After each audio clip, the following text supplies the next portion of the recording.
Hello, MGTOW. Hello, men. This is Howard Dare. Thanks for stopping by. So, I want to talk about how powerful men should use women. So, imagine, maybe some of you don't even have to imagine, that you are extremely successful, very powerful, capable, wealthy man. And let's further assume that you have an attraction towards women. I'm not judging it, Now, and you're single, right? And, you're like, 30 or so. Now, you've got some options, right? You certainly have, well, here's the thing. What kind of woman should you be involved with? Should you get together with a high school sweetheart, marry her, and give her access to half of your resources? And not just that. And I don't think that the younger man understands this as well as the older man.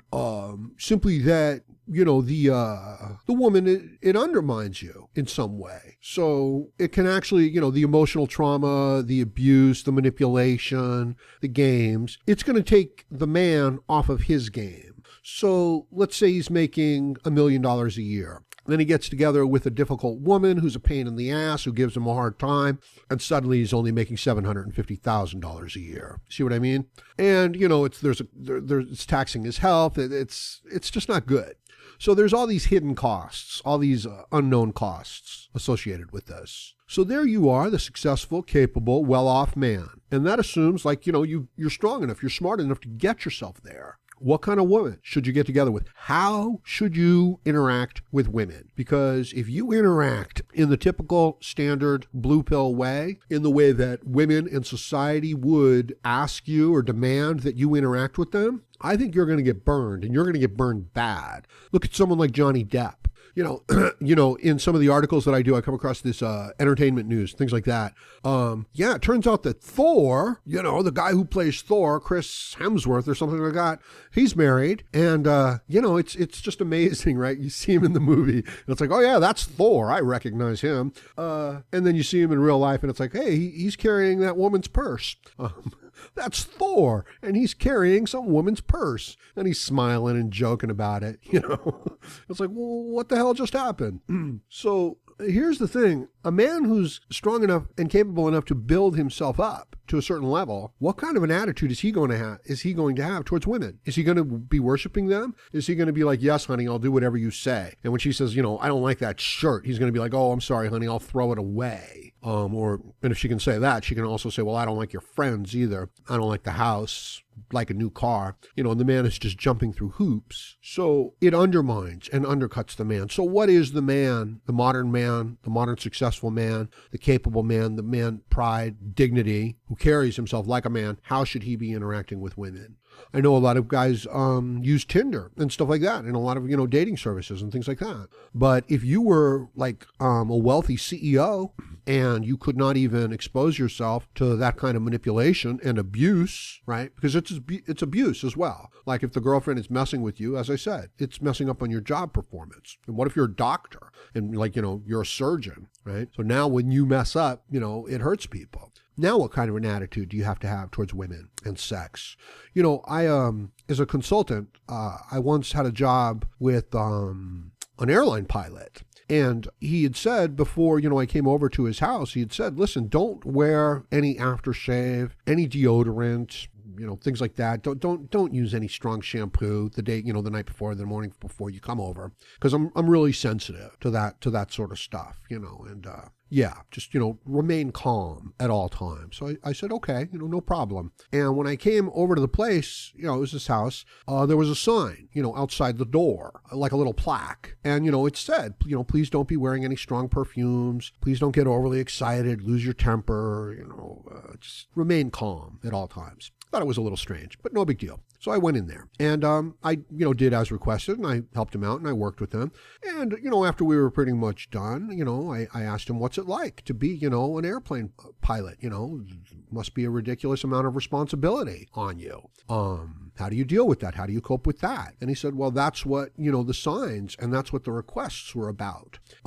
He doesn't like to get upset. He doesn't like to get knocked off balance. He doesn't like to have to deal with, difficult emotional things. He's always calm. He's always on point. And he knows that these types of things and these types of behaviors, they knock him off, they unsettle him a little bit, or they knock him off course. So he doesn't tolerate them and he doesn't put up with them. And I thought that maybe he was, being a little extreme or something like that. But I don't know. And I had a boss once, a programmer. I still know him. He's a good man. And, I would have to come to him and explain work situations. And I was usually kind of flustered and emotional and unclear about things. And he would get pretty, intolerant with me. He wouldn't get angry or anything like that. But, I could tell that he wanted me to just get to the point and move on. And, so here's a man in a situation where, he's very successful, he's very responsible, and now he's got to interact with some women. What's he going to do? Is he going to interact with somebody who's like covered in perfume, who's screaming, and who's all emotional and acting all crazy and just trying to manipulate the situation? And, I'm saying that he wants to get together with women. He has that physical need, right? So he probably should hire, a very attractive woman. Now, in one of my previous videos, I just tossed out a number there, like how much do these expensive call girls cost, and I just tossed out a number of like $500 to $1,000 a night. I don't know, guys. I don't know what they cost. And I do that, I just throw out numbers like I know what I'm talking about, and I don't have a clue what one of those women would cost. But I'll tell you this, if I was one of those men, I think it would be worth it to not have to put up, with all of the emotional abuse and manipulation that a girlfriend or the dating situation, might make a man have to go through. And the thing is I'm projecting this. Isn't it interesting that in order to become the man that you want to be, you have to actually stop being the man who wants to become that man? Right? So if you've got these dreams of like, being, rich and famous, okay? Right, they ask the kids, what do you want to be when you grow up? And the kids say, I want to be rich and famous. And you ask them, rich and famous at what? And they say, I don't care. So in order to achieve the difficult goal, maybe, being the champion of something or really capable and competent at something, is not consistent with the character and personality type necessarily to actually earn that thing. And I'm talking about men, right? Because if you're a woman, you can compromise your sexuality to get yourself through, right? And if you are in any way disadvantaged, like, a minority or something like that, you can possibly play the victim card also to get yourself a little traction or a little progress, And I'm not suggesting that everybody does, but we live in a society where, you go into a government office and you're not going to see middle-aged, strong, healthy white men. You're going to see elderly women, you're going to see some very, very young men, you're going to see some normal, aged, younger women. You're going to see plenty, you're going to see some affirmative action people, you're going to see some older people, and you're going to see mostly women in the government jobs, right? So that's a hell of a thing that you're the native population in an area that builds the government services and they don't hire you, right?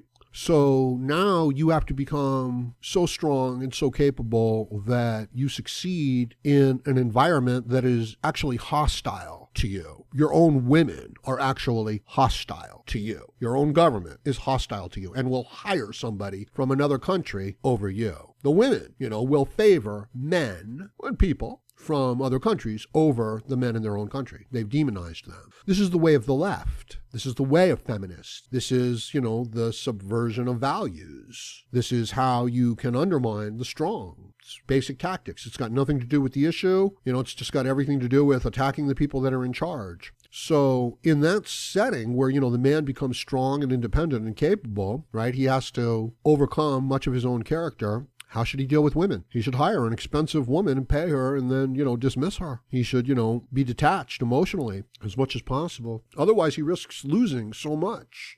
And he most likely has already overcome it. He's already overcome his tendency to be completely driven and dictated, by his instincts, by his feelings. Otherwise, he wouldn't be successful.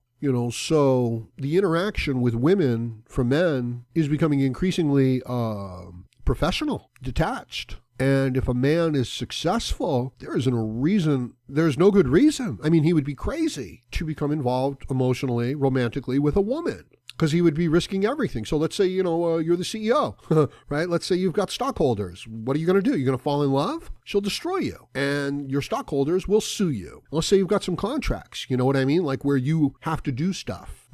Right? And all this stuff I'm talking about, it only applies to men. It doesn't even apply to to a very, very young man. You've got a contract. You have to fulfill this responsibility. So, they've given you $5 million and, you have to produce the content, the books, whatever. And if you don't, they want that $5 million back, right? So it's not a joke. You know what I mean? And now what? You're going to, give the keys to your business to your girlfriend. Right? And you know what she's going to do, don't you? She's going to destroy it on a whim. So that's what I'm talking about. So I think that's the situation that men are finding themselves increasingly more and more. And I think it's the smart move to not have emotional attachment to women. I'm not saying you don't have, the men are not attracted to them and shit like that. And I feel sorry for the man who is emotionally attached to the woman. Because as I said, it turns him into what I think is something more like a puppy dog. He acts like a fool and she can destroy him, emotionally destroy him. And it's not appropriate for a man in a position of responsibility. I just want to say before I finish up here that I'm aware of the fact that some of my audio situation is messing up a little bit, and I've got new equipment on the way. We are addressing these issues. So please let me know what you think, in the comment section below. Please like, share, comment, subscribe, and donate. And join me again, Howard Dare, as I plan to have more content for you. Thank you, MGTOW.